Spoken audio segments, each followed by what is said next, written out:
En kayak, il y a un moment que seuls ceux qui se sont vraiment éloignés du rivage connaissent, celui où il n'y a plus de retour possible. Quand la profondeur sous vos pieds se mesure en kilomètres et que le seul bruit que vous entendez est le grincement du kayak et les battements de votre cœur. Quand chaque décision devient une question de survie et qu'une simple capsule pour dormir se transforme en cercueil claustrophobe. C'est dans ces moments-là que naissent les histoires que l'on raconte ensuite à voix basse. Celles qui parlent des limites des capacités humaines et de cette ligne invisible au-delà de laquelle le rêve devient folie. La mer de Tasman s'étend entre l'Australie et la Nouvelle-Zélande comme l'une des barrières de maritimes les plus hostiles au monde. Couvrant une superficie de plus de 2 millions de kilomètres carrés, elle est connue pour ses courants imprévisibles, ses vents violents et ses vagues pouvant atteindre 9 mètres de haut. Les marins ont surnommé cette partie de l'océan austral les 40e rugissants, en raison des violentes tempêtes qui se forment sous ces latitudes sans rencontrer de résistance sous forme de terre sur leur passage. Au début des années 2000, le kayak de mer en Australie restait un loisir de niche. Rares étaient ceux qui osaient s'aventurer au-delà des eaux côtières à bord de frêles embarcations, ne comptant que sur la force de leurs muscles. Traverser la mer de Tasman en kayak semblait impensable. La distance de 1600 km entre les côtes de Tasmanie et Milford Sound en Nouvelle-Zélande impliquait un mois de navigation en solitaire dans l'une des eaux les plus dangereuses de la planète. Ici, la température de l'eau dépasse rarement les 15 degrés et le temps change à une vitesse effrayante. L'océan peut être calme le matin et se transformer en un chaudron bouillonnant à midi. Les courants de la mer de Tasman sont des compagnons traîtres, capables d'aider le voyageur ou de l'éloigner de son itinéraire. Les vagues tueuses constituent un danger particulier. Il s'agit d'un phénomène rare où une vague atteint soudainement une hauteur extrême en raison de la superposition des courants et du vent, capable de renverser même un navire bien préparé. Malgré tous ces dangers, la mer de Tasman est fascinante par sa beauté primitive. Lors des rares jours calmes, ses eaux prennent une couleur bleu profond et se confondent avec l'horizon. La nuit, loin des côtes et de la pollution lumineuse, les étoiles se reflètent dans l'eau, donnant l'impression de naviguer dans l'espace. Cette dualité, danger mortel et beauté captivante, fait de la mer de Tasman un terrain d'essai idéal pour ceux qui cherchent à tester les limites des capacités humaines. En 2007, personne n'avait encore traversé la mer de Tasman en kayak. C'était le dernier grand défi maritime qui attendait d'être relevé. Un homme qui oserait prouver que l'impossible est possible. Andrew Macquarie ne pouvait imaginer une vie sans aventure. Né le 7 août 1968 à Goulburn, en Nouvelle-Galles du Sud, il a très tôt fait preuve d'une intrépidité et d'une soif d'exploration qui allait devenir sa marque de fabrique. Avec son frère Michael, il nageait, grimpait aux arbres et sautait des rochers, développant ainsi ce qui allait devenir plus tard sa caractéristique principale, la capacité à surmonter la peur. Dans sa jeunesse, Andrew a beaucoup voyagé, conquérant les sommets des montagnes d'Australie, de Nouvelle-Zélande et de Patagonie. C'est en Patagonie que le destin a bouleversé le cours de sa vie. Lors d'une expédition d'alpinisme, il a fait une chute de 30 mètres et s'est fracturé la rotule. Cette blessure a limité ses possibilités en alpinisme, mais lui a ouvert de nouvelles portes. C'est lors d'une expédition en Patagonie qu'Andrew s'est sérieusement intéressé au kayak. Il a découvert que même par temps rude, le kayak lui permettait d'avancer alors que d'autres moyens de transport étaient impossibles. Cette découverte a changé sa perspective et lui a ouvert de nouveaux horizons d'aventure. De retour en Australie, il s'est entièrement consacré à sa nouvelle passion. Le kayak n'était pas seulement un sport pour lui, c'était un moyen de se défier lui-même, de défier la nature et de remettre en question les idées reçues sur ce qui était possible. Méthodique et réfléchi, Andrew ne croyait pas à l'imprudence. Chacune de ses aventures était le résultat d'une planification et d'une préparation minutieuse. Vicky est entrée dans la vie d'Andrew. Elle était tout aussi passionnée d'aventure, d'alpinisme et de kayak. Ensemble, ils passaient leurs journées sur l'eau, étudiant les courants et la technique de pagayage. Ils ont passé leur lune de miel à faire du kayak dans les eaux de Patagonie. Lorsque leur fils Finley est né en 2003, beaucoup pensaient qu'Andrew allait se calmer, mais la paternité n'a fait qu'ajouter une nouvelle dimension à sa motivation. Dans ses journaux vidéo, Andrew parlait souvent de Finley. Pour lui, il était important non seulement d'accomplir des exploits, mais aussi d'inspirer son fils. Il voulait être un exemple de personne qui n'a pas peur de suivre ses rêves, aussi incroyable soit-il. Au moment où l'idée de traverser la mer de Tasman a germé dans l'esprit d'Andrew, il avait déjà accompli des exploits impressionnants. En 2003, il est devenu le premier homme à traverser sans escale le détroit de Bass, entre l'Australie continentale et la Tasmanie. Ce voyage de 220 km lui a pris 35 heures de rame ininterrompue.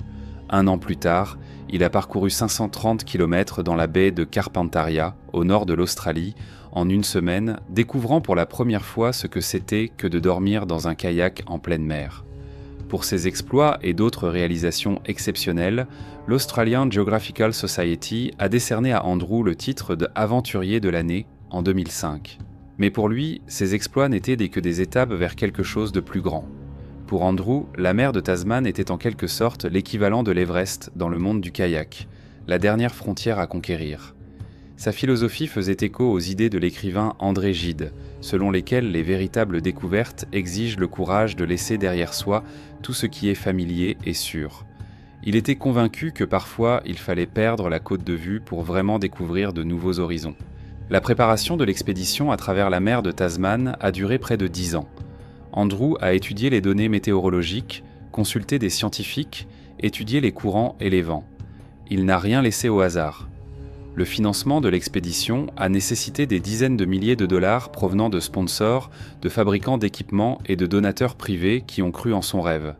Le kayak lui-même, baptisé Kayak One, était un élément clé. Conçu en collaboration avec des ingénieurs, cet engin de 6 mètres était équipé d'une capsule spéciale, Casper, où Andrew pouvait dormir en relative sécurité. L'intérieur de la capsule était exigu, ressemblant à un cocon, et était destiné à de courtes périodes de repos lorsque l'océan permettait de reprendre son souffle.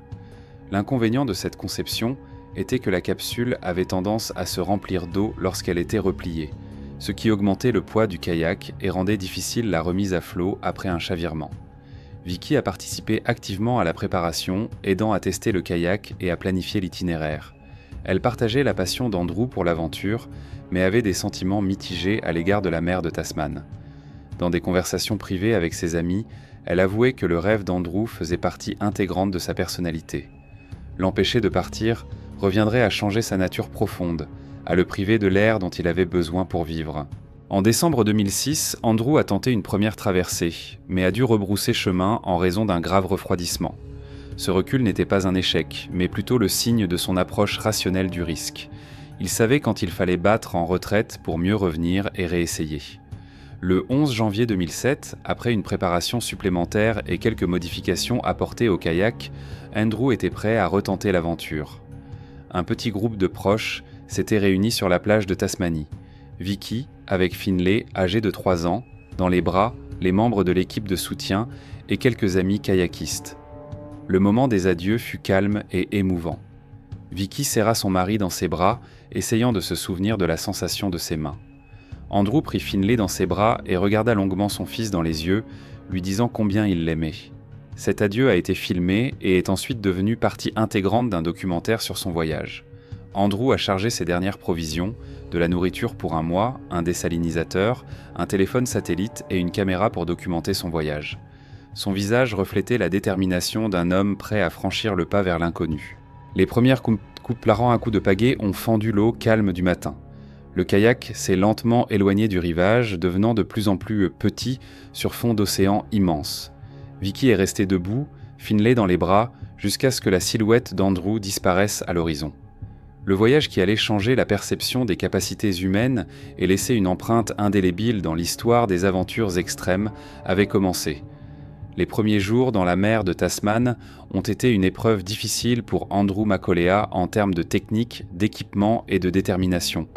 Son kayak blanc, visible sur fond d'eau bleu foncé, avançait à une vitesse de 50 à 60 km par jour, ce qui était un bon rythme compte tenu des conditions. Depuis la côte tasmanienne, il a mis le cap au nord-est, profitant de l'hydrodynamique du cap Eddystone pour profiter des courants favorables. La vie dans le kayak était extrêmement minimaliste. 6 mètres de long et un peu plus d'un demi-mètre de large. C'était tout son univers pour le mois à venir. Ici, chaque centimètre comptait. L'espace était calculé avec une précision d'ingénieur. Un compartiment pour la nourriture et l'eau, un emplacement pour le téléphone satellite, les instruments de navigation et les maigres effets personnels. Son emploi du temps était strict. Se lever à l'aube, pagayer pendant environ 14 heures avec des pauses minimales, puis, à la tombée de la nuit, fermer la capsule Casper pour se reposer. Pendant le trajet, il communiquait régulièrement avec son équipe de soutien pour transmettre ses coordonnées et obtenir les prévisions météorologiques. La nuit, lorsqu'il ne pagayait pas, Andrew enregistrait un journal vidéo, son seul interlocuteur, dans cet espace infini. Le 3e jour, la température de l'eau est tombée à 12 degrés. Des embruns salés pénétrèrent constamment à l'intérieur du kayak, créant une sensation de froid humide que même une combinaison étanche de haute technologie ne pouvait empêcher. Malgré ses gants, les mains d'Andrew étaient couvertes de crevasses et de callosités. L'eau salée transformait chaque micro-blessure en une source de douleur brûlante. À la fin de la première semaine, Andrew se trouvait déjà en haute mer, hors des zones de sauvetage accessibles pour une intervention rapide. Les gardes-côtes australiens et néo-zélandais suivaient toujours sa progression, mais le kayak avait depuis longtemps disparu de l'horizon des radars.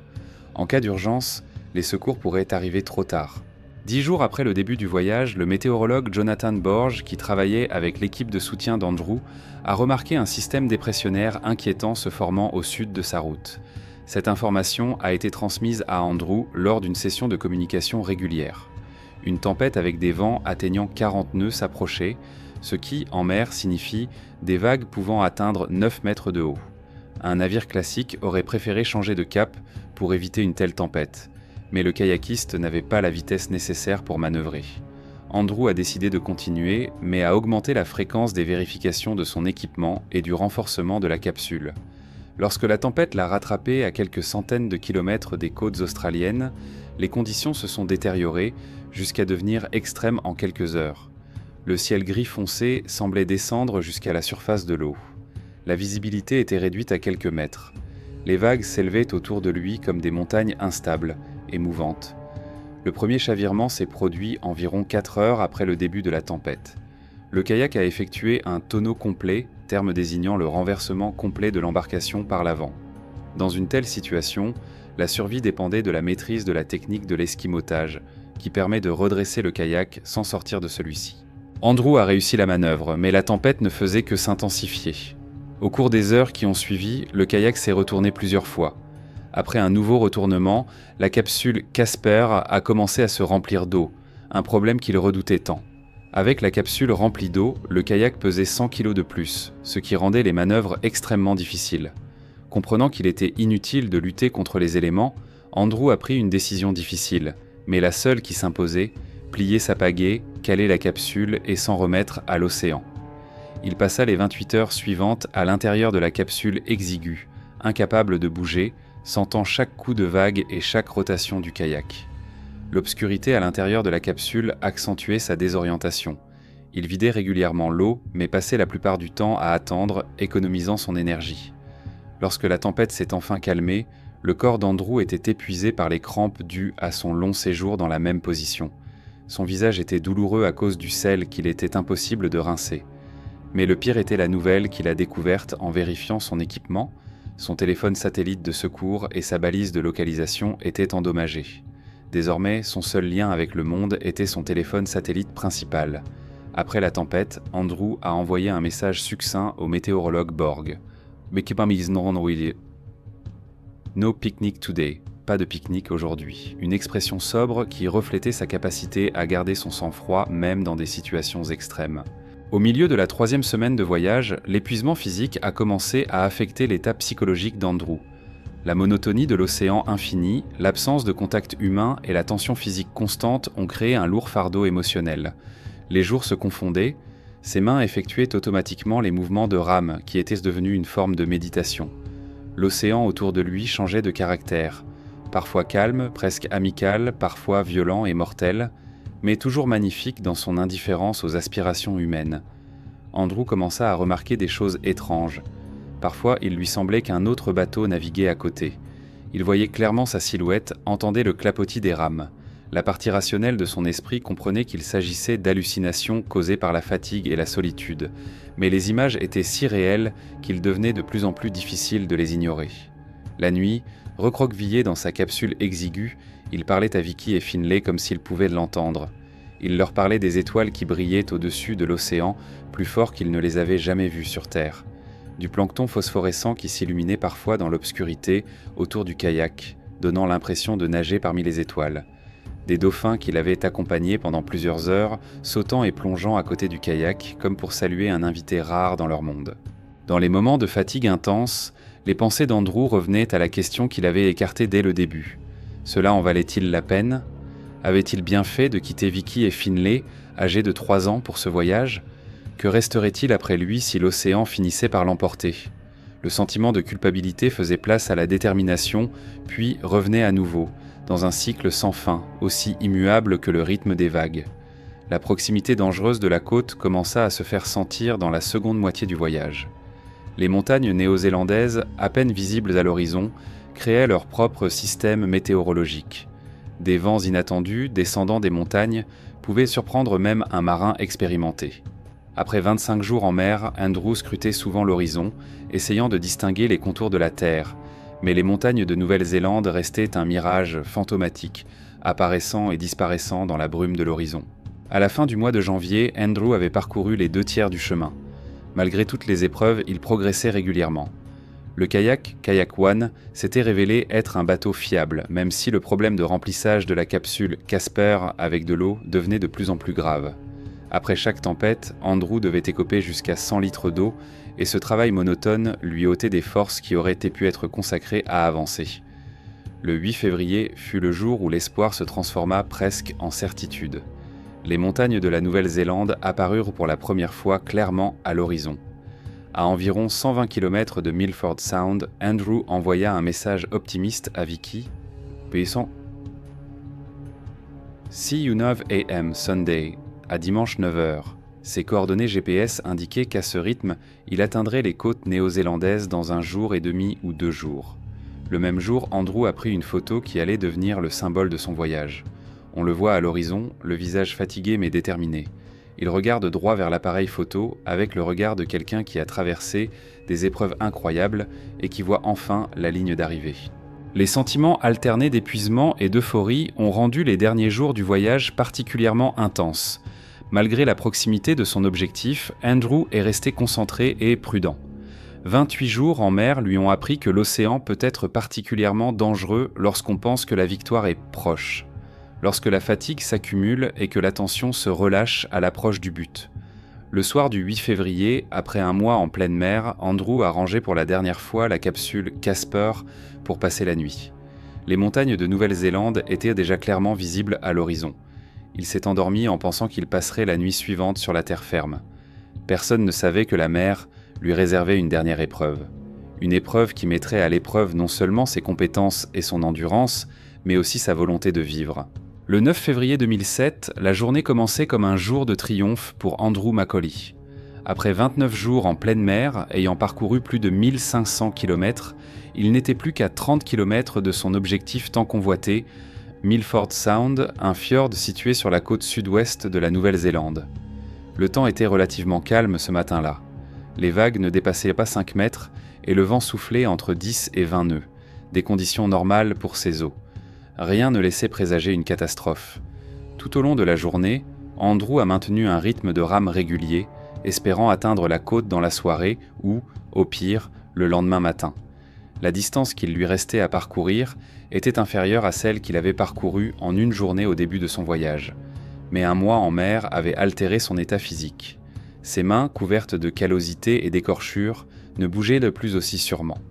Son corps, malgré son entraînement, ressentait la fatigue accumulée au fil des milliers de coups de rame et des nuits blanches.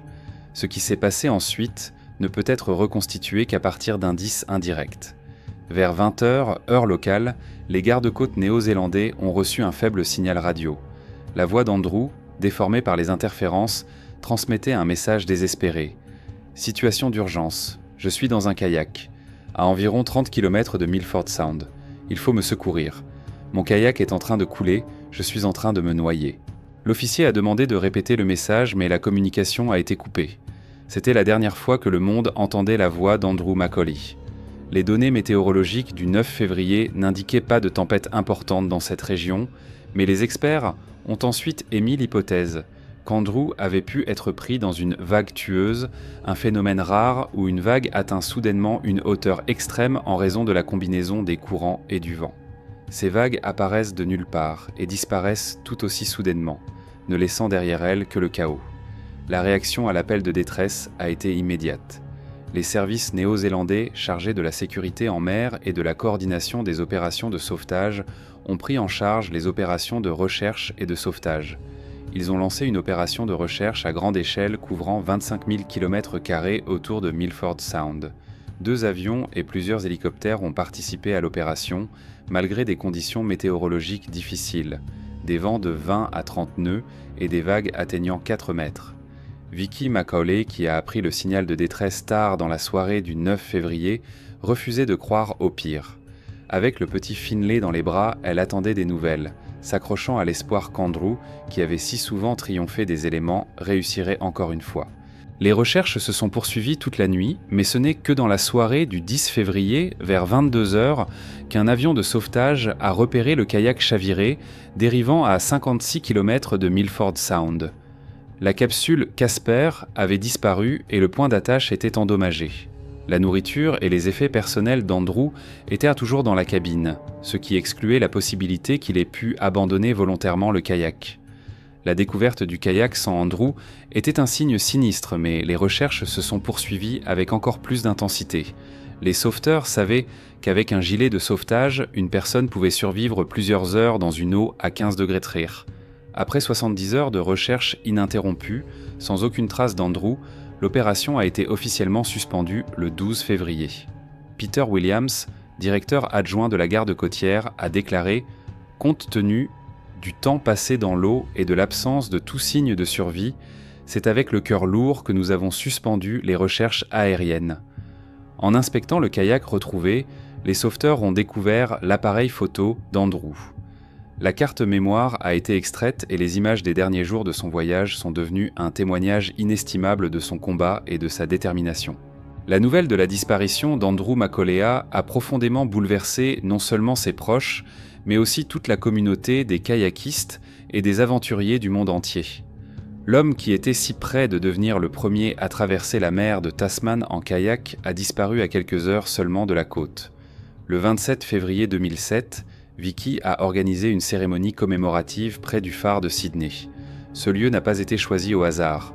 Le phare symbolisait la lumière d'Andrew, sa capacité à éclairer le chemin des autres. Environ 500 personnes ont assisté à la cérémonie, dont sa famille, ses amis et des kayakistes qui admiraient ses exploits. Au cours de la cérémonie, Vicky a diffusé la dernière vidéo d'Andrew, dans laquelle il décrivait la tempête et ses doutes, mais aussi son espoir de voir la Nouvelle-Zélande.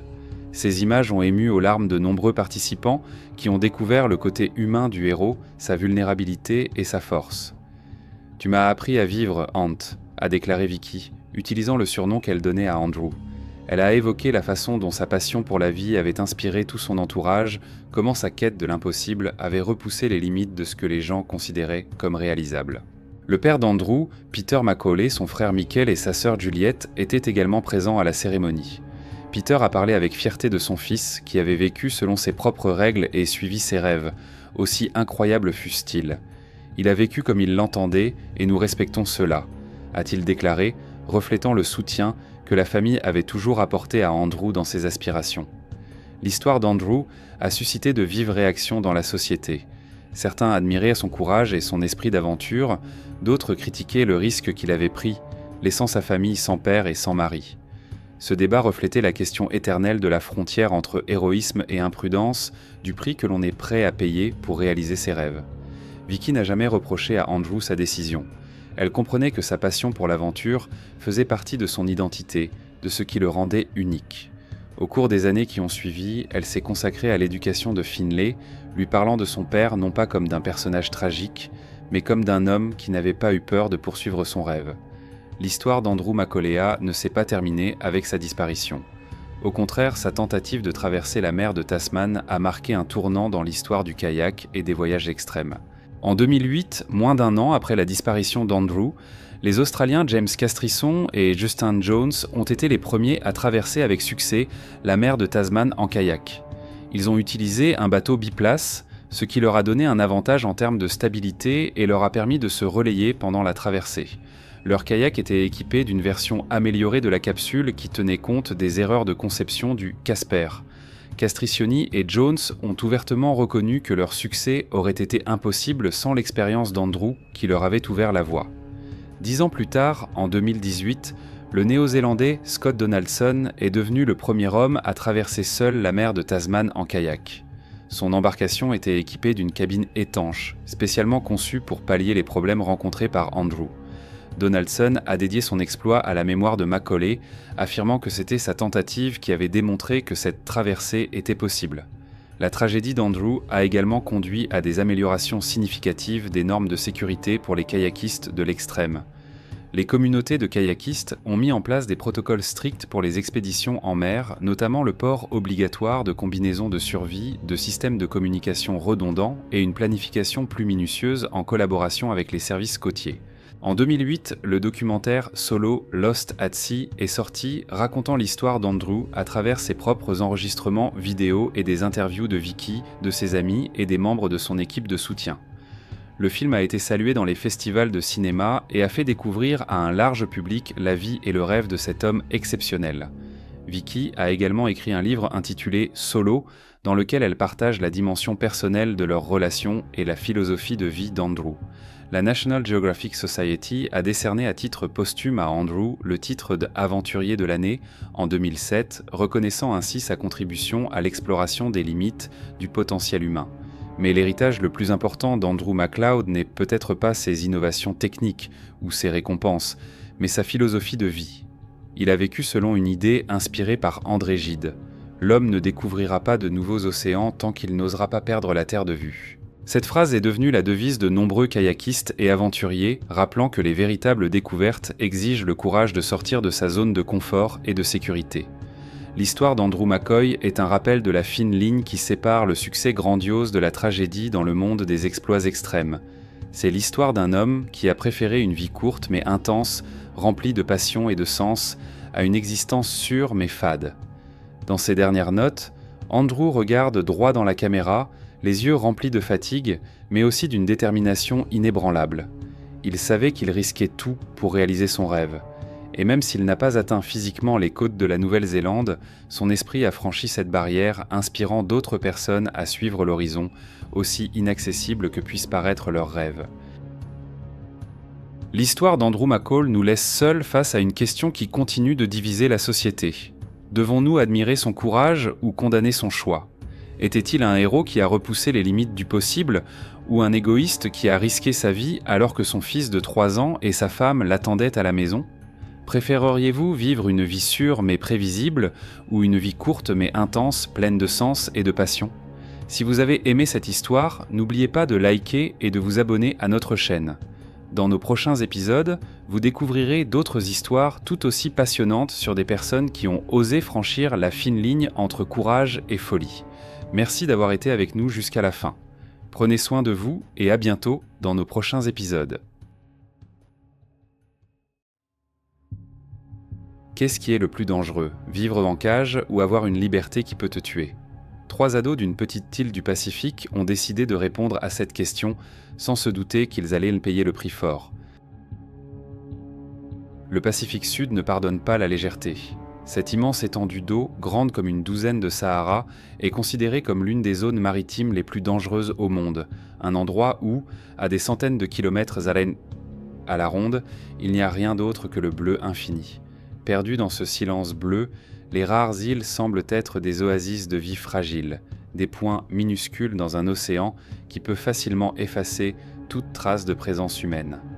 Tokelau est un petit état composé de 3 îles coralliennes en forme d'anneau. Ces îles sont appelées atolls. Ce sont des étroites bandes de terre en forme d'anneau ou de fer, à cheval qui entourent un lagon. Elles se sont formées à l'emplacement d'anciens volcans qui ont progressivement disparu sous l'eau, ne laissant à la surface que des récifs coralliens. Au total, environ 1500 personnes vivent sur les 3 îles de Tokelau. La plus septentrionale de ces îles, Atafu, est un bout de terre de seulement 2 km là où vivent 524 personnes. Il n'y a ni aéroport, ni route, ni chien, ni prison. La vie sur ce minuscule atoll est calme et prévisible. Le régime alimentaire traditionnel se compose de noix de coco et de poissons, et la terre ferme la plus proche, Samoa, se trouve à 28 heures de ferry. De n'importe quel point de la côte d'Atafu, On ne voit que l'océan qui s'étend à l'horizon, omniprésent, attirant et mortellement dangereux. Pour les habitants, la mer est à la fois source de subsistance et potentiellement mortelle. Les pêcheurs expérimentés, qui ont reçu le titre de Taotai par les anciens, connaissent son caractère capricieux et s'éloignent rarement du rivage. Mais pour les jeunes qui ont grandi sur une île minuscule où chaque jour ressemble au précédent, cette étendue infinie devient parfois le symbole d'une liberté et d'aventure inaccessibles. Pour la plupart des adolescents de 15 ans, la vie est pleine de possibilités et de découvertes. Mais pour Samu Pélès et Philo Philo, ainsi que leurs camarades de 14 ans, Etweni Nazo, le monde se limitait aux rives étroites de leur atoll natal. Nés dans une communauté où tout le monde se connaissait depuis toujours, ils ont grandi au milieu de traditions séculaires et d'une vie simple, où les anciens et les pêcheurs expérimentés étaient les principales autorités. Samu, un adolescent solidement bâti, au regard déterminé, a toujours fait preuve de qualité de leader. Il n'avait pas peur de prendre des risques et était souvent à l'origine de diverses initiatives. Son cousin Philo se distinguait de ses camarades par une foi profonde, héritée de sa famille. Quant à Etweni, le plus jeune des trois, il se distinguait par son indécision et sa tendance à se laisser influencer par ses parents plus autoritaires. Comme beaucoup d'adolescents à travers le monde, il rêvait une vie meilleure que celle qu'Atapu pouvait leur offrir. En regardant les adultes partir chaque jour en mer pour pêcher, revenir avec leurs prises, ramasser des noix de coco et passer leur soirée à discuter, les jeunes gens ressentaient un désir irrésistible d'aventure. Philo répétait souvent qu'Atapu était comme une prison, dont les murs étaient l'océan infini et dont les clés de la liberté étaient entre les mains de n'importe qui, sauf eux. La soirée du 5 octobre 2010 a commencé comme des centaines d'autres à Atapu. Mais pour 3 adolescents, elle allait marquer le début d'une aventure qui allait changer leur vie à jamais. Ce soir-là, ils avaient entre les mains une bouteille de vodka, une denrée rare sur l'atoll, où l'alcool est rarement livré et coûte cher. À la tombée de la nuit, alors que la plupart des habitants se préparaient à aller se coucher, Samu, Philo et Etweni discutèrent de leur avenir. « Imaginez ce que ce serait de voir autre chose que cette île », dit Samu d'un air pensif en passant la bouteille à Philo. À mesure que le niveau d'alcool dans la bouteille baissait, un plan audacieux mûrissait dans l'esprit des adolescents. « Je sais où sont les clés du bateau de mon oncle », dit soudain Samu. Une lueur dangereuse apparut dans ses yeux. Philo approuva l'idée et Etweni, bien qu'hésitant, accepta de suivre ses amis. Tous les trois se mirent spontanément à préparer leur départ, sans même penser aux conséquences. Aucun d'entre eux n'avait le titre de maître pêcheur, ce qui, selon les lois de Tokelau, signifiait qu'ils n'avaient pas le droit de prendre la mer seuls.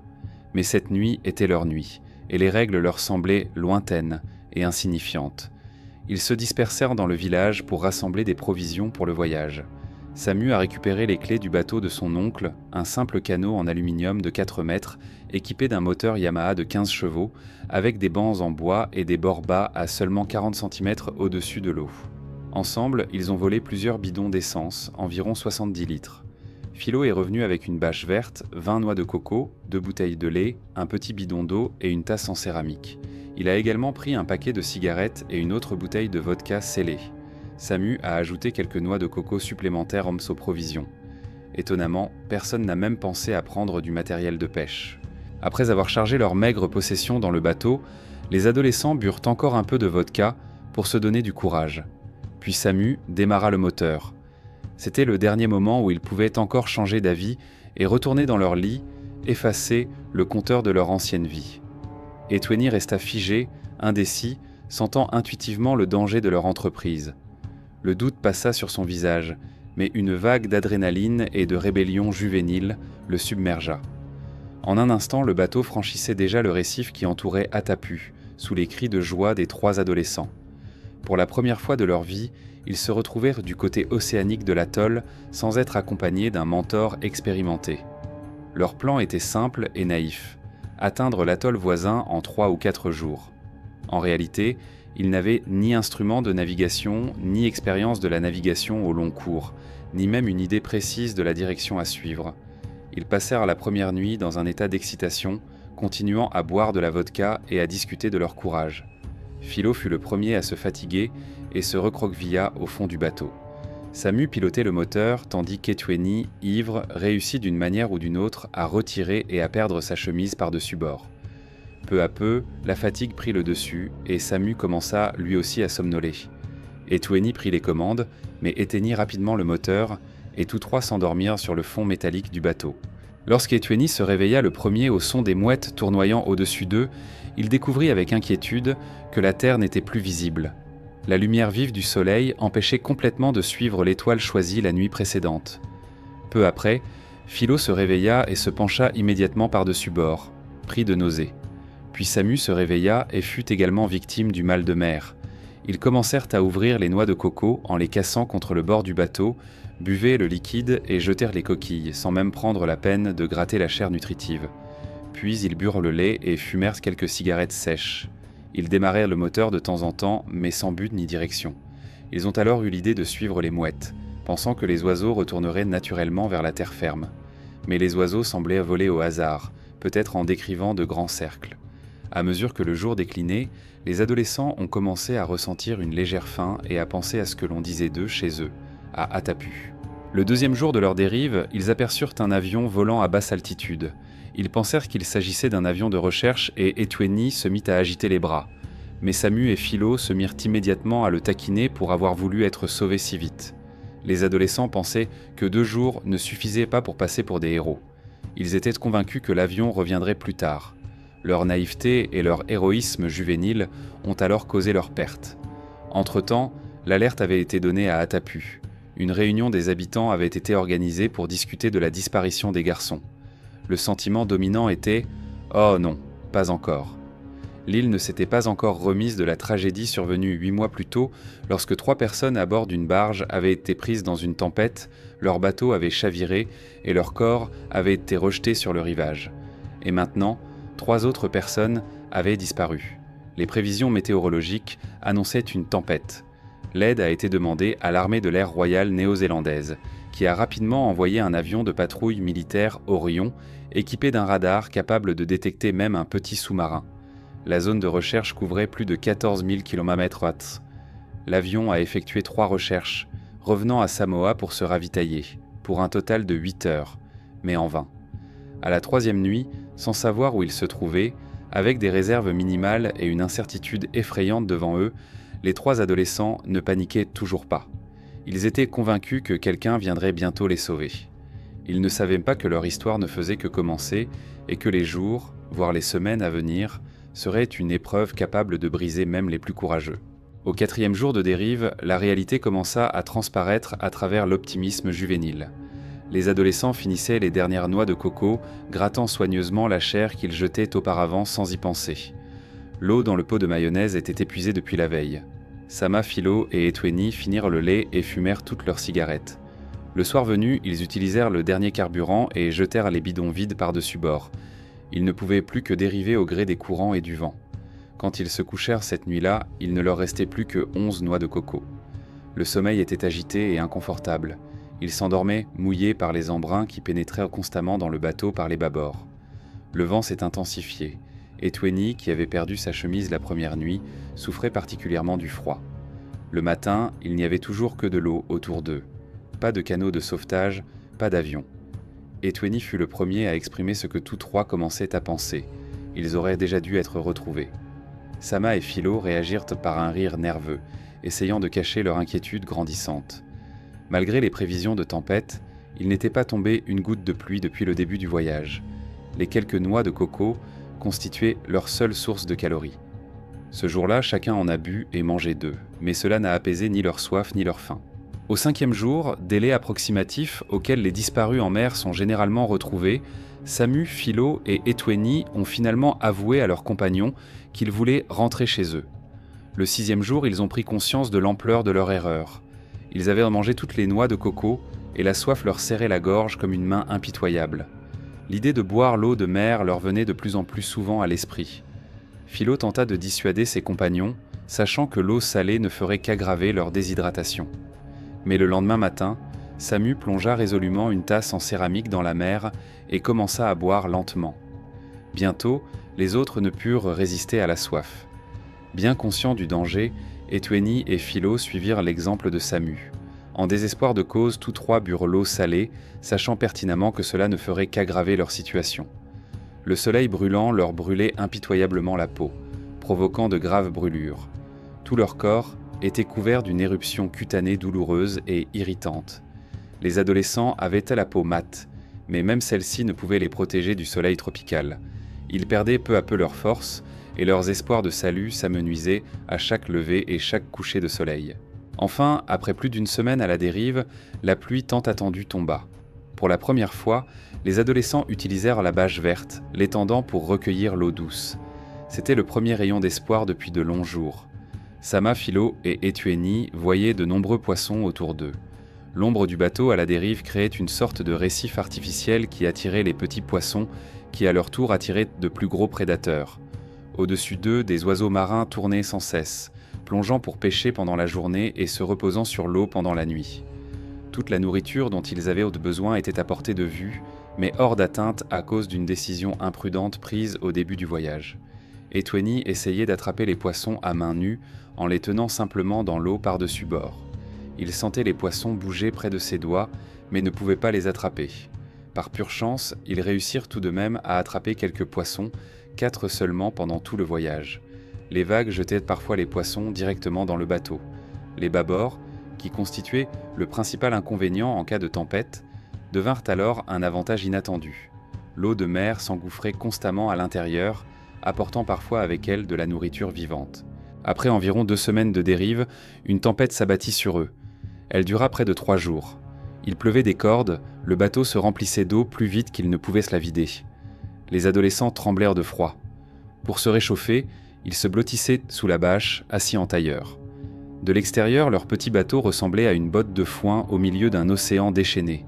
Il faisait chaud sous la bâche, alors malgré le risque de naufrage, ils restèrent ainsi toute la journée, blottis les uns contre les autres, tandis que la pluie tambourinait et que le vent soufflait dehors. À ce moment-là, ils se sentirent comme une équipe soudée, dépendant les uns des autres, dans un minuscule bateau au milieu d'une mer infinie. Quelques nuits après la tempête, ils aperçurent un navire, un grand bateau dont le pont était éclairé par des lumières oranges. C'était le premier bateau qu'ils voyaient, depuis leur départ de Tokelau. Il était difficile de déterminer à quelle distance ils se trouvaient. Ils ont essayé d'utiliser la bâche comme voile pour s'en approcher, mais leurs corps, affaiblis, se sont rapidement lassés de cette activité épuisante. Samo, qui avait toujours été le leader, a proposé de prendre le risque et d'essayer de rejoindre le navire. Mais la question de savoir qui devait partir donna lieu à une discussion animée. Samu estimait qu'en tant que plus fort d'entre eux, c'était à lui de partir seul. Philo insistait sur le fait qu'il était plus sûr de partir tous ensemble, car ils auraient ainsi plus de chances qu'au moins l'un d'entre eux arrive à destination et puisse aller chercher de l'aide. Etueni, encore affaibli par des semaines de silence, hésitait entre la peur de rester seul dans le canot et celle de se noyer dans l'océan sombre. Épuisés par la faim et la soif, ils discutèrent tandis que les lumières oranges s'éloignaient lentement à l'horizon. Chacun avançait ses arguments, mais personne n'était prêt à prendre une décision définitive. Samu se leva plusieurs fois, comme s'il s'apprêtait à sauter, mais il se rassit sur le banc. Philos priait, cherchant un signe qui lui indiquerait quoi faire. Leur corps épuisé et leurs esprits stressés étaient incapables d'agir avec détermination. Lorsque la dernière lueur orange disparut dans l'obscurité, un silence pesant s'abattit sur le bateau. La prise de conscience de l'occasion manquée était amère. Le silence fit place à des accusations mutuelles. Samu reprocha à Philo son indécision, celui-ci accusa Samu d'égoïsme, et tous deux reprochèrent à Etueni sa passivité. Mais ces accès de colère s'éteignirent rapidement. Ils n'avaient même plus la force de se disputer. Il ne restait plus que la réalité oppressante. Ils avaient peut-être laissé passer leur seule chance de salut. Tout ce qu'ils pouvaient faire maintenant, c'était rester assis dans leur bateau et attendre. Peu après cet épisode, Etueni s'est effondré psychologiquement. Il a cessé de parler, s'est recroquevillé à l'avant du bateau et y est resté allongé toute la journée. Cet état a duré plusieurs jours. Plongé dans une profonde dépression, il pensait souvent au suicide. L'état physique des adolescents se détériorait rapidement.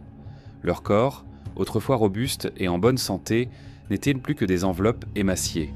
Leur peau était couverte de brûlures douloureuses et d'éruptions cutanées qui aggravaient leur souffrance. Le moindre mouvement leur demandait un effort considérable, et la déshydratation et la faim constante les privaient de leur dernière force. Un jour, alors qu'Etueni continuait à se recueillir en silence à l'avant du bateau, une mouette grise, l'une de celles qui tournait sans cesse autour de l'embarcation à la dérive, se posa directement sur le pont. Cela se produisit si soudainement que les adolescents se figèrent, craignant d'effrayer l'invité inattendu. Leurs corps épuisés bougeaient à peine, et leurs regards, embrumés par la faim et la déshydratation, étaient rivés sur l'oiseau comme sur une apparition venue d'un autre monde.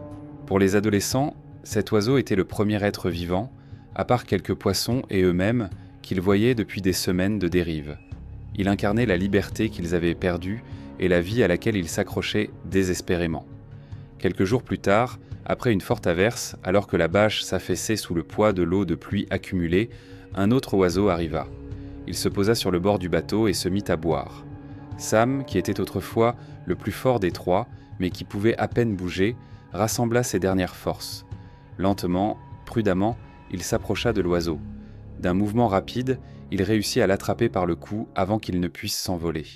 Affaiblis par l'épuisement, les adolescents se rassemblèrent autour de ce cadeau inattendu du destin.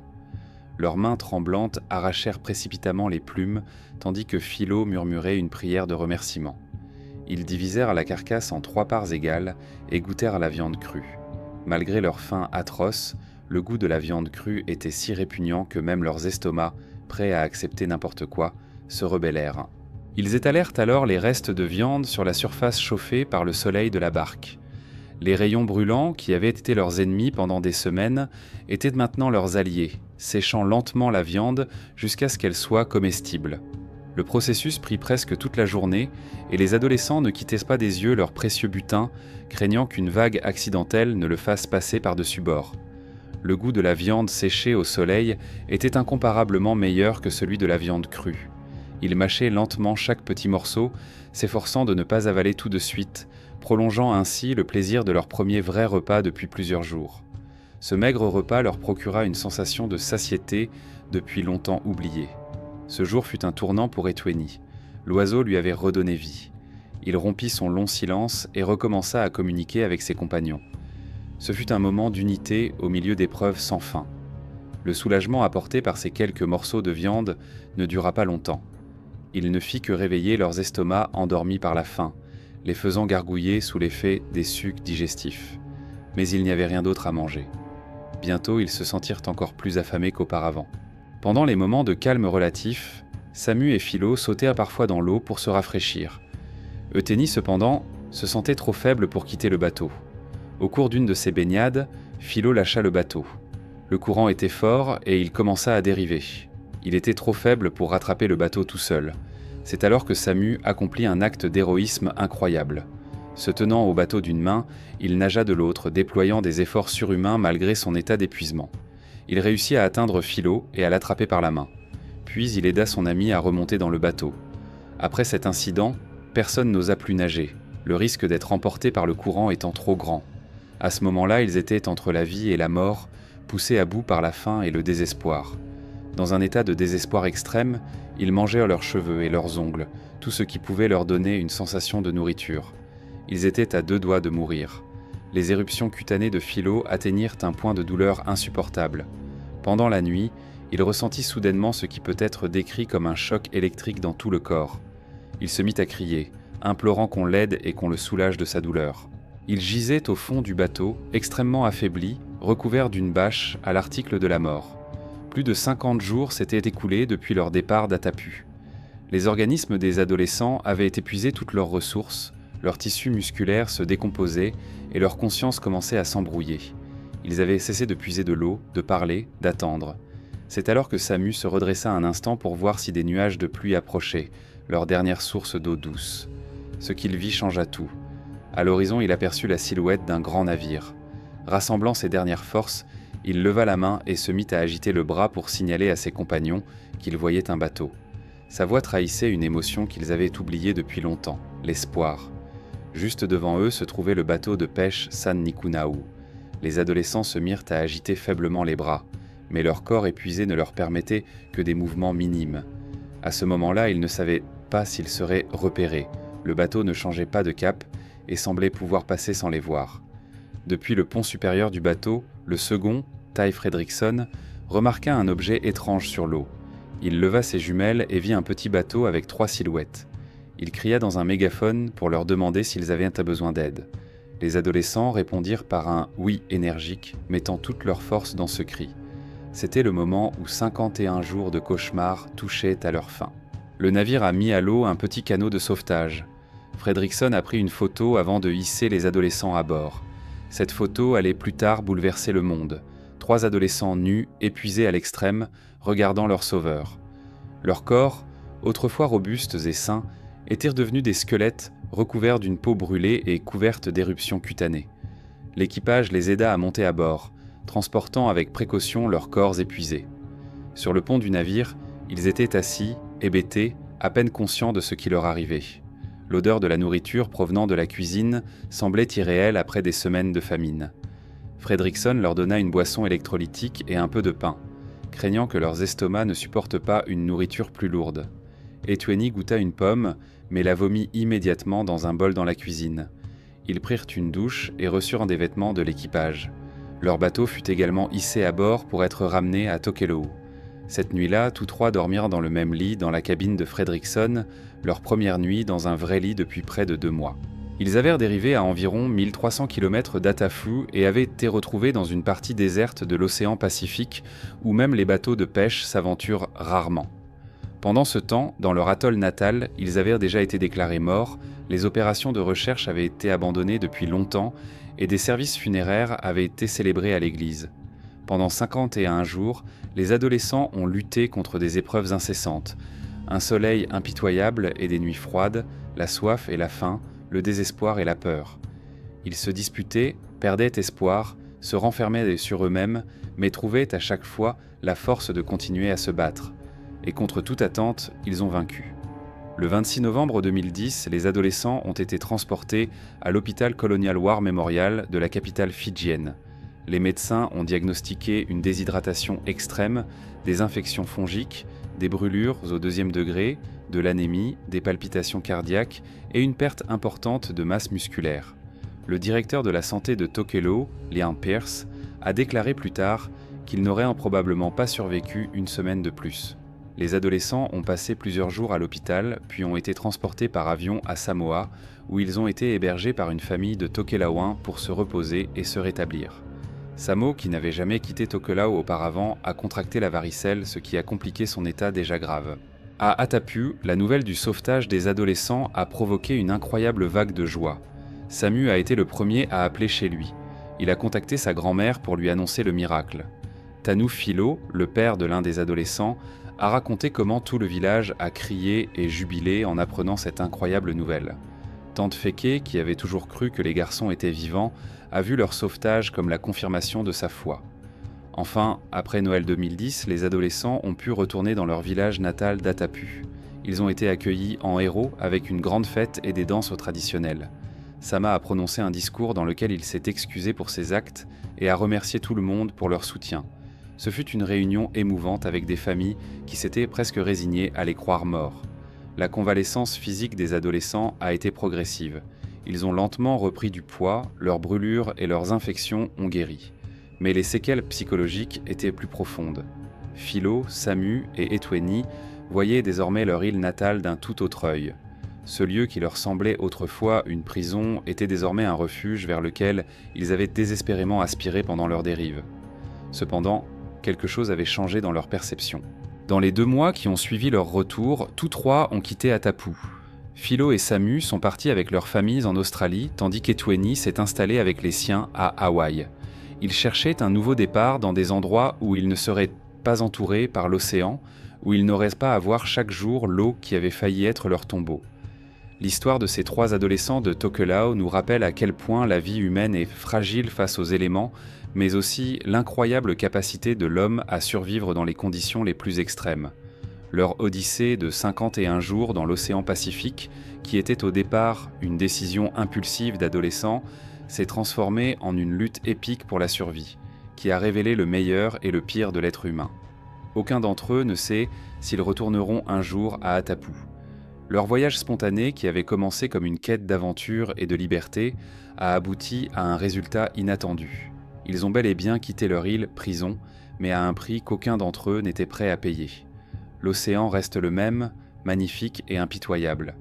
Les atolls de Tokelau s'élèvent toujours au-dessus de l'eau comme de fragiles îlots de vie. Et l'histoire de Samu, Philo et Etweni fait désormais partie du folklore local, servant d'avertissement aux jeunes et de rappel que la véritable liberté ne se trouve pas toujours là où nous la cherchons. Ces 3 adolescents ont survécu contre toute attente, après avoir passé 51 jours en pleine mer sur un fragile canot. Leur histoire nous fait réfléchir. Qu'est-ce qui nous pousse à nous battre quand notre raison nous dit que tout est perdu ? Où se trouve la limite au-delà de laquelle l'instinct de survie l'emporte sur la logique et la peur ? Imaginez-vous à leur place. Que feriez-vous si vous vous retrouviez au milieu d'un océan infini sans espoir de salut ? Seriez-vous capable de prendre la décision de boire de l'eau de mer, sachant que cela ne ferait qu'accélérer votre mort ? Ou refuseriez-vous de manger pour que votre compagnon vive un jour de plus ? Si vous avez aimé cette histoire, soutenez notre chaîne. Aimez-la et abonnez-vous pour ne pas manquer de nouveaux récits sur les épreuves les plus incroyables de l'esprit humain. Votre soutien nous aide à créer du contenu sur ceux qui défient l'impossible. Prenez soin de vous et à bientôt dans nos prochains épisodes. L'Atlantique Nord est une région à la fois étonnante par sa beauté et effrayante par son imprévisibilité. Ici, dans cette vaste étendue où les eaux glacées rencontrent un ciel gris et bas, la nature semble mettre à l'épreuve ceux qui osent la défier. Chaque année, des centaines de bateaux naviguent dans ces eaux, des pêcheurs, des explorateurs, des voyageurs.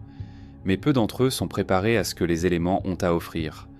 Les brusques changements de temps, les vagues énormes et les vents glacés transforment même les navires les plus fiables en jouets entre les mains de l'océan déchaîné. Et une erreur, une mauvaise décision peut coûter la vie. Qu'est-ce qui rend l'homme plus fort dans la lutte contre la nature ? La préparation ? L'intuition ? Ou quelque chose de plus profond ? Le désir de survivre pour le bien de ceux qui attendent à la maison. Cette histoire raconte le courage, la résilience et l'unité de ceux qui se retrouvent au bord du gouffre. Préparez-vous à découvrir ce qui se passe lorsque l'homme se retrouve face à une force de la nature qui ne pardonne pas les erreurs. Atlantique Nord, 26 juillet 2017. Il est presque 3 heures du matin, mais même à cette heure tardive, le ciel est enveloppé d'une lumière grise. La proximité du cercle polaire arctique crée une lueur crépusculaire constante. Ici, la mer est agitée, des vents glacés fouettent les vagues jusqu'à la hauteur d'un immeuble de 3 étages, et la pluie est si forte qu'elle semble se confondre avec l'eau elle-même. À 265 milles nautiques, au sud-ouest de l'Islande, au milieu de ces eaux tumultueuses et imprévisibles, se balance Bravo, un voilier de 42 pieds à coque blanche, à peine visible sur l'horizon plombé. Le bateau, construit pour la vitesse et non pour la stabilité, doit faire face aux caprices d'un élément de plus en plus menaçant. C'est un endroit où la nature dicte ses propres règles. Dans ces eaux, le froid n'est pas seulement omniprésent, il ralentit l'esprit et paralyse le corps. Ici, chaque erreur peut être fatale. 3 hommes se trouvent à bord du voilier Bravo, chacun avec son expérience, son caractère et sa raison d'être. Henry Landers, ancien professeur de théâtre de 62 ans, rêvait d'un voyage qui le ramènerait à ses souvenirs de jeunesse en mer. À la retraite, il a décidé de réaliser un vieux rêve, celui de vivre une véritable aventure. Pour lui, ce voyage n'était pas seulement des vacances, mais un défi à lui-même, prouvant que l'âge n'est pas une barrière. Le capitaine Jim, un marin de 72 ans avec de nombreuses années d'expérience, était un homme qui faisait confiance à la mer, mais qui était toujours conscient de sa traîtrise. Son visage, buriné par les vents marins, reflétait les récits de nombreuses traversées transatlantiques. Il prépare soigneusement le bateau pour le voyage, convaincu que la prudence est la clé de la survie. Sam, le plus jeune membre de l'équipage, est un pêcheur expérimenté, habitué à affronter la nature sur l'eau et sur terre. Mais la voile est un monde nouveau pour lui. Il a compensé son ignorance par sa persévérance, sa volonté d'apprendre et son sens de l'humour qui l'ont rapidement intégré à l'équipage. Malgré la différence d'âge et d'expérience, l'équipe s'est bien entendue. Ils partagent le sens de l'aventure et le respect de la mer. Mais chacun avait ses propres craintes. Jim s'inquiétait de savoir s'il pourrait manœuvrer le bateau à un âge aussi avancé. Sam craignait d'être le maillon faible, et Henry n'avait pas tant peur de la mer que de son corps, qui n'était peut-être pas à la hauteur du défi. Les préparatifs du voyage commencent un mois avant le départ de la baie de Chesapeake. Jim vérifie soigneusement tout l'équipement. Voile, gréement, moteur, radar et système de communication.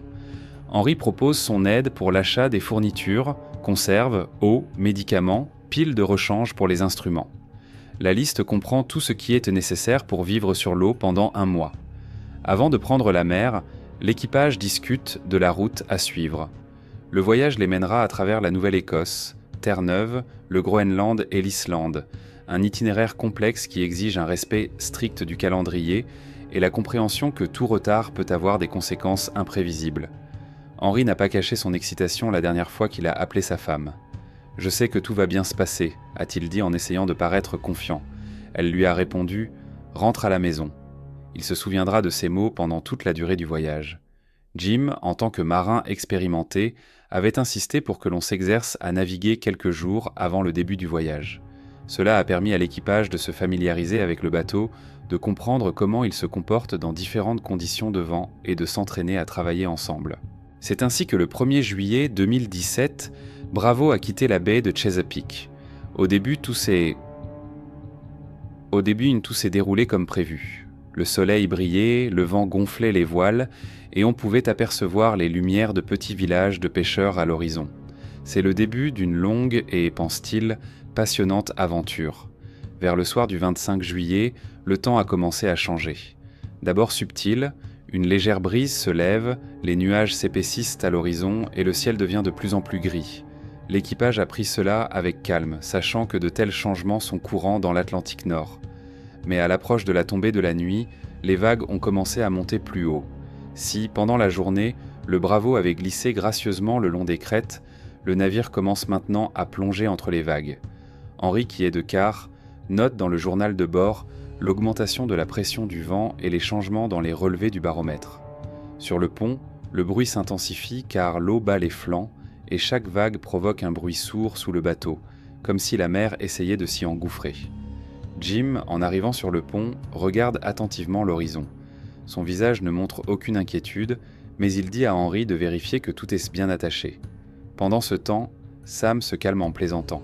« Si nous passons par-dessus bord, essayez de m'attraper en premier », s'écrie-t-il. Henry rit, mais au fond de lui, il sent la nervosité monter. Vers minuit, la pluie commence à tomber. De petites gouttes se sont rapidement transformées en une pluie diluvienne qui a inondé le pont, limitant la visibilité. Le brouillard recouvre la mer d'une épaisse couche, obligeant l'équipage à se fier uniquement au radar. Chacun sait que si un événement imprévu se produit maintenant, les secours seront hors de portée. La situation s'est aggravée vers 2 heures du matin. Henry, suivant son programme, est sorti pour une nouvelle inspection du pont. Son harnais de sécurité attaché, il est sorti de la cabine et a senti les rafales de vent glaciales. Les vagues frappent le bateau à un angle aigu, et celui-ci tangue légèrement, mais il tient bon. C'est alors qu'il entendit le son, un grondement sourd, comme si l'eau elle-même s'était animée et l'avait averti de sa fureur. C'était un son impossible à confondre. Une vague énorme. Un gigantesque mur d'eau se dressait à l'horizon. Henry se figea un instant, réalisant sa taille. Elle se dressait comme une montagne, surplombant le bateau. Tout ce qu'il peut faire, c'est s'accrocher. La vague frappe le Bravo avec une force terrifiante. L'impact est si puissant que le bateau chavire. Henry sentit son corps s'envoler dans les airs et heurter la passerelle avec un bruit sourd. L'eau s'engouffra par les hublots brisés, remplissant instantanément la cabine. Dans ce chaos, le tintement du verre, le grincement des panneaux de bois et les cris de l'équipage se superposent au bruit de l'océan en furie. Pendant quelques instants, tout est calme. Henry revint à lui, allongé sur le sol, sentant l'eau glacée se déverser sur son visage.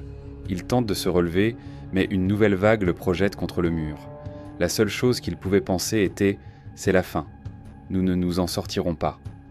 Heureusement, le bateau s'est miraculeusement stabilisé, revenant à la normale. Mais l'état du Bravo est désastreux. L'eau continue de s'engouffrer, l'équipement est endommagé et l'équipage est en état de choc. Henry se lève et regarde par le hublot.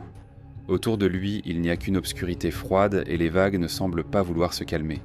C'est à ce moment-là qu'il comprend qu'il s'agit d'un combat pour la survie. Lorsque Henry a repris conscience après le passage de la vague, la première chose qu'il a entendue a été le grondement de l'eau qui remplissait la cabine. Son gilet de sauvetage s'est détaché automatiquement, le soulevant au-dessus de l'eau glacée. Il se lève d'un bond, s'accroche au mur et regarde autour de lui. Tout ce qui avait été sec et ordonné n'était plus que chaos. Des matelas mouillés flottaient avec des livres, des vêtements, des restes de nourriture et des débris d'équipement. Sam et Jim, enfin réveillés par le choc, pataugèrent dans l'eau en essayant de comprendre ce qui s'était passé. Jim commença immédiatement à donner des ordres. Sa voix restait calme, bien qu'il puisse lire la tension dans ses yeux. « Pompez l'eau, tout le monde à la pompe !» ordonna-t-il. Henry et Sam se dirigèrent vers la pompe manuelle d'urgence que le capitaine avait judicieusement installée pour ce genre de situation. Henry s'agenouille pour la mettre en marche, mais constate que l'ouverture de la pompe est obstruée par des débris. Des bouts de papier, des morceaux de bois et des bouts de tissu flottent dans l'eau. « Je vais m'en occuper », dit Sam qui, sans réfléchir, plongea sa main dans l'eau glacée. Il se sert de ses doigts comme d'un filtre, retirant les débris et laissant la pompe fonctionner. Mais c'était un défi. Toutes les 2 minutes, la pompe se bouchait à nouveau et il fallait recommencer le processus. Ils se sont relayés toutes les 15 minutes pour se réchauffer au moins un peu. La glace semblait leur transpercer les mains jusqu'à l'os. C'est alors qu'Henry se rendit compte que ses doigts commençaient à s'engourdir. Il essuie la sueur qui se mélange à l'eau de mer sur son visage et continue à pomper. « Tenez bon », dit doucement Jim qui se tenait au-dessus d'eux. Il avait l'air épuisé, mais il ne se laissait pas décourager. Au matin, le niveau de l'eau avait un peu baissé, mais la situation restait critique. L'eau pénètre toujours par les hublots brisés, le vent continue de balloter le bateau d'un côté à l'autre, et la température de l'air et de l'eau menace non seulement la santé, mais aussi la vie. Lorsque l'eau à l'intérieur du bateau a été pompée jusqu'à un niveau acceptable, Jim a vérifié l'électronique. Rien ne fonctionne. Le GPS et le radar sont endommagés et les communications radio sont hors service. Le seul moyen de communication restant était une balise de détresse, connue sous le nom de bouée radio-marine d'urgence. « Nous allons l'activer, mais on ne sait pas quand les secours arriveront », dit le capitaine en appuyant sur le bouton d'activation. Il savait qu'en haute mer, le signal ne pouvait être capté que par un navire de passage ou par les services de secours, mais le temps de recherche pouvait prendre des heures, voire des jours. Un autre problème se pose à présent. Comment rester au chaud ? Leurs vêtements, complètement trempés, se vident rapidement de toute chaleur. Henry frissonne, incapable de faire face au froid. « Il faut enlever tout ça », dit soudain Sam en montrant les sweatshirts en coton imbibés d'eau. « L'enlever » s'étonne Henry. « Oui, le coton retient l'eau. Vous ne devriez utiliser que des matières synthétiques. Cela permet de rester un peu au chaud, même mouillé », explique Sam. Ils commencèrent à enlever les couches de vêtements mouillés, à essorer les vêtements synthétiques et à les remettre. C'était douloureux, leurs mains n'obéissaient pas et l'air froid leur brûlait la peau. Sam trouve des morceaux de matelas en caoutchouc et propose de les utiliser pour isoler les fenêtres. Le matelas a été découpé en bandes et les trous des hublots ont été bouchés. Cela a permis de réduire l'afflux d'air froid et d'améliorer un peu la situation. Lorsque l'équipe a enfin terminé les premières tâches, elle s'est retrouvée seule avec ses pensées. Henry s'est assis sur l'échelle menant au pont et a pensé à sa famille. Il a du mal à croire qu'il ne les reverra peut-être jamais. Si nous ne sortons pas, que dira Fred ? Lui revient à l'esprit. C'était son ami Fred qui avait envoyé la lettre suggérant ce voyage. Henry ne pouvait pas imaginer comment l'homme pourrait se reprocher ce qui s'était passé. Jim se trouvait dans une autre partie du bateau, étudiant silencieusement les alentours. C'est un habitué des aventures en mer, mais pour la première fois, il a l'impression de perdre le contrôle de la situation. Sam, qui avait auparavant essayé de maintenir l'esprit d'équipe par des plaisanteries, était maintenant en retrait. Chacun d'entre eux luttait non seulement contre la menace physique, mais aussi contre la peur intérieure. C'est à ce moment-là qu'un moteur retentit au loin. C'était un avion. L'espoir a jailli comme une étincelle dans le cœur de chacun d'entre eux. Ils lancèrent immédiatement une fusée éclairante. Mais l'avion reste longtemps sans trouver le bateau, dont la coque blanche se confond avec la couleur des vagues. Ce n'est qu'après la deuxième fusée que le pilote repère les bravos et confirme leur position. C'est une petite victoire, mais l'équipage sait que le combat n'est pas terminé. Les secours arrivent, mais personne ne sait combien de temps ils prendront. Le navire de sauvetage, un énorme navire de recherche, est apparu à l'horizon quelques heures après que le pilote de l'avion a transmis les coordonnées du Bravo.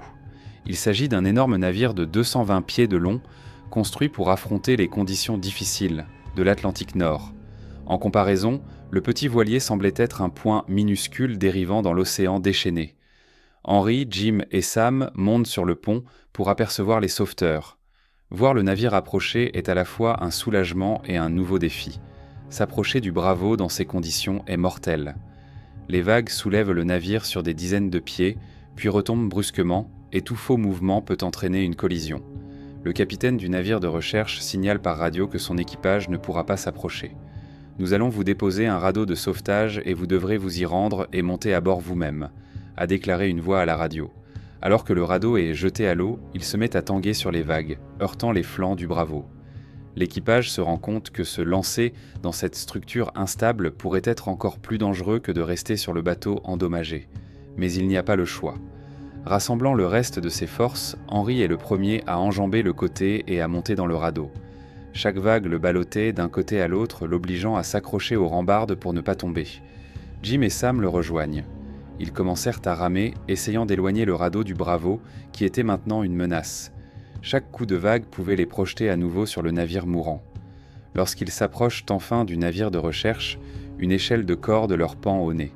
Elle pendait d'un côté à l'autre, le vent et la pluie rendant l'ascension presque impossible. Henry s'élance à nouveau en premier. Il s'agrippe à l'échelle à deux mains, sentant le vent glacial s'insinuer sous ses vêtements mouillés. Chaque pas était une lutte. Ses pieds glissaient, ses mains tenaient à peine, et les vagues montantes menaçaient de le rejeter dans l'eau. « Tu vas y arriver, encore un peu !» lui crie quelqu'un d'en haut. Henry ne se souvient pas exactement de la façon dont il est arrivé sur le pont. La seule chose qui lui reste en mémoire, c'est le bruit de ses mains qui s'agrippent enfin à la rampe métallique du haut et les mains chaudes des sauveteurs qui le tirent à l'intérieur. Lorsque Jim et Sam ont réussi à atteindre le sommet à l'aide des harnais de sécurité, ils se sont tous les trois effondrés sur le pont, épuisés mais vivants. Le vaisseau scientifique était devenu un refuge pour eux. L'équipage les a accueillis chaleureusement, malgré les conditions difficiles. Les sauveteurs ont immédiatement apporté des vêtements secs, du thé chaud et des couvertures. Pour Henry, c'est la première gorgée de chaleur qu'il boit depuis 24 heures et il peut à peine tenir la tasse dans ses mains. Ses doigts tremblent encore à cause du froid. L'équipage du navire de recherche partage son repas et parle de sa mission. Il étudie la migration des baleines dans l'Atlantique Nord. Ces quelques jours à bord ont été une aventure inattendue pour Henry et son équipage. Les scientifiques se sont montrés amicaux, écoutant avec intérêt l'histoire de Bravo et les aidant à récupérer. 2 jours plus tard, le navire les amène au port de pêche de Grindavik, en Islande. Les autorités locales, ayant appris l'accident, ont aidé l'équipage à contacter leurs familles. Des journalistes les attendent sur le quai, désireux de connaître les détails de cette histoire dramatique. Henry, Jim et Sam ont l'air fatigués mais heureux. De retour chez lui, Henry réalise à quel point chaque instant de la vie est précieux. Sa famille, qui s'était tant inquiétée pour lui, était maintenant là pour lui. Il a raconté son histoire à ses amis et connaissances, mais n'a jamais essayé d'en faire quelque chose d'héroïque. Nous avons survécu parce que nous avons travaillé ensemble. Cela nous a appris que la préparation, la maîtrise de soi et un peu de chance peuvent sauver même dans les situations les plus difficiles, a-t-il déclaré lors d'une interview. Avec le temps, Henry et sa femme ont acheté un petit yacht. Ses voyages se limitent désormais aux eaux calmes de la baie de Chesapeake. Il continue d'aimer la mer, mais ne cherche plus jamais à relever des défis. Jim et Sam sont restés pour lui des amis de toujours. Ils se rencontraient rarement, mais chaque rencontre leur rappelait qu'ils s'étaient battus côte à côte. J'ai toujours pensé que ce genre de défi arrivait à quelqu'un d'autre, pas à vous. Mais lorsque vous survivez, vous réalisez que chaque matin, chaque étreinte de votre famille vaut la peine d'être vécue, a déclaré Henry en réfléchissant à son expérience. L'histoire de l'équipage du Bravo nous rappelle que la mer ne pardonne pas l'insouciance. Leur survie a été rendue possible par l'expérience, la solidarité et la simple force de volonté. Cependant, chaque année, des centaines de personnes sont victimes de catastrophes naturelles sur l'eau. Selon l'Organisation maritime internationale, plus de 75% des accidents maritimes sont dus à une erreur humaine, manque de préparation, ignorance des conditions météorologiques ou mauvaise évaluation des risques. Si vous avez apprécié cette histoire, donnez-lui un « j'aime » et partagez-la avec vos amis. Peut-être que votre intérêt incitera quelqu'un d'autre à mieux se préparer ou même à reconsidérer ses plans avant un voyage important. Abonnez-vous à notre chaîne pour ne pas manquer de nouvelles histoires qui non seulement vous couperont le souffle, mais vous apprendront également à être prêt à relever n'importe quel défi. Prenez soin de vous, préparez-vous à l'inattendu et n'oubliez pas, la nature peut être non seulement belle, mais aussi impitoyable. Rendez-vous dans le prochain numéro.